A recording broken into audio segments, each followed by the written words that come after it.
Well, today is February 1st, and for some of us, that might mean that it is our 6 to 8 week window for our last frost. So, you know what that means? It's time to get our soil mixtures ready and start our seeds, especially some of those that are quicker at germinating. So, today I was going to show you just how I do my soil recipe and how I've kind of figured out just what works for me and the simplicities that I love. So a couple things I'm using, I've got a bag of vermiculite. You can actually see right behind me, I got a giant bag of it by mistake, but that's okay, it's gonna get used. I also have some of this broken down soil that is expanding. So it's coco coir, and it was about a 2 cubic foot package. So this is kind of what's broken down. And then what I like to have is some gloves, because I'm actually gonna use some boiling hot water and it's hot. And then I've got a little mixing tray. These are perfect. And then a couple other things that I use for starting seeds, and what I'm using this soil in is going to be these little seed trays. I have a variety of different types, but these are just the ones that I have cleaned right now. I like to bottom water, so I have these trays that don't have holes in them. These came from the Greenhouse Mega Store. I think it was like a 10-pack. These are really great, especially if you keep them out of the sun.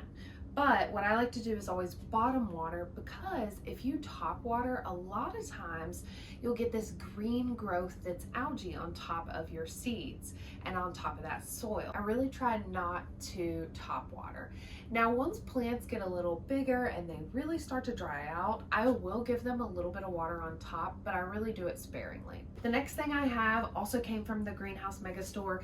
These are the plastic plant humidity domes. These are perfect size for these bottom watering trays, along with these seed trays that I'm using. 2 of these will fit into the black bottom watering tray, and this will cover them. So I really like this combo. So this is a completed seed starting soil setup. I've got 2 of my seed trays in there. I've got my bottom watering that has 0 holes, and then I've got my humidity dome. The humidity dome is really going to help you to not have to water daily. This is something that you don't have to have, but you definitely want to make sure you're checking your seeds daily if you don't use a humidity dome. So as I said, this was a coco coir 2 cubic foot kind of square package. I got it on Amazon. I can't remember how much. But I did also go ahead and buy the Pro Mix Plus Mycorrhizae, which came from Greenhouse Mega Store as well. A lot of flower farmers say they love that mix. I just like to make sure whatever soil I'm using, whether it's for seed starting or whether I'm potting up the seedlings when they're bigger plants, it's peat free. This is an eco-friendly way for me as a gardener to uphold carbon neutral and overall take care of the planet. I don't really want to be dipping into those ideas. I don't really want to be doing anything with peat, because peat is a non-renewable energy. It's a source that comes from bogs, and bogs are becoming more and more endangered land, and they're really important for our ecosystems. Anyways, so what I'm doing is, this is expanding again. Some of it's already been expanded, but I'm going ahead. The hot boiling water, when you add it to any seed mix, number one, it's gonna go ahead and get all of this warmed up and help your seeds germinate. You're not gonna put your seeds in right as soon as it's boiling temperature, but it's gonna cool down pretty quickly. And then another benefit is going to be that this boiling water is going to kill any germs, any bad bacteria, anything that might be living in this soil. I'm not saying it's full of bugs or anything like that, but you never know. So it's one way to make sure that we're starting off with sterile soil. I think anybody who starts seeds is going to agree that wet soil is the best soil to start with. Number one, you're setting yourself up for success. And number 2, you don't have to worry about watering anything once you got your seeds in the soil. I strive to have an organic garden, and one fertilizer I really enjoy using that's organic is worm castings. This is just essentially worm poop, and they are collected by farmers, and it's a really fine black mix. It's really kind of pretty, and it's not really what you think it is. I like to add this to my seed mixes.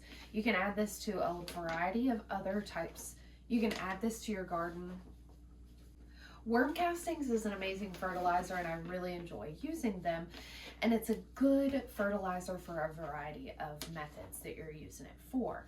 You can use it for your seed mixes. You can use this when you're potting up house plants, outdoor plants.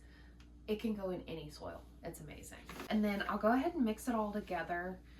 Once I have all my soil and my worm castings mixed up, I can now move on to the step of filling up my seed trays. So one trick that a lot of farmers do like to use, and I've personally found I enjoy using this one trick as well. When I fill up my seed trays, I like to leave one corner cell empty. And that's for when I go to dump out excess water. And what I mean by that is when I go to pick up a tray that has the bottom tray on it, and I've just watered this whole tray. This empty cell helps us to pour out excess water, and if we had soil in there, any of that water would disrupt that soil and that seed. So by leaving this empty, it just helps us to funnel out water. That's all it is. So I'm gonna go ahead and fill this up. I'm not going individually to each of these cells and pushing down that soil. I'm making sure that I'm doing it gently, and I'm overall kind of pressing a little bit with my palm over all the cells at the same time.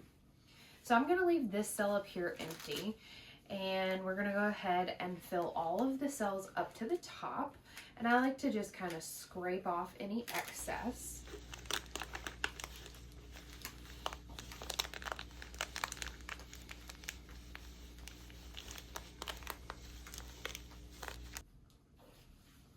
And now that I'm done, I'll go ahead and add this to the bottom watering tray, just so we keep it all together. I put my soil in my seed starting trays, and then I went ahead and started a bunch of tomatoes because I love having lots of tomatoes. I also need it for the 4-H garden, and then I also need it for my spring plant sale. So the last step in all of this, and Dolly is here to help me, my next step in this process after I've gotten all my seeds started is getting some vermiculite. Vermiculite, you can mix it in your soil or you can do it straight on top of your soil. I find adding it on top of my soil curbs any of that algae growth, any of that extra green, gunky kind of growth that you might get from maybe extra water or just in general kind of more moist conditions. So I like to give it maybe like 1/8 of an inch, maybe 1/16 of an inch, very minimal topping to the tops of my plant. You can actually see in other seed packet varieties, sometimes they recommend topping your soil with vermiculite, especially some flowers that don't really like to be covered with soil. Vermiculite is a great option. Generally, it just kind of helps with creating aeration, which in turn helps root rot, that algae growth, because we aren't creating those moist growing conditions.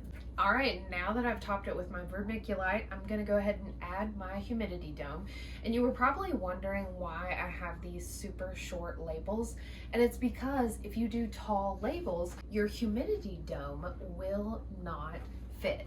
So I found writing short labels is really helpful. And then when I pot them up for my sales or for in general just use, I'll go ahead and use bigger labels. And there you have it, super easy soil recipe for how I start my seeds and what works for me. I've tried a lot of different methods, and this is just something that I've really enjoyed. It's easy to get a hold of these products. You can order directly on Amazon or the Greenhouse Mega Store. It's totally up to you. Thank you again for always watching and supporting my channel. I really enjoyed just sharing my garden journey here and what it's like growing in the Deep South. I'll see y'all next time. Make sure to give me a follow on Instagram and Facebook.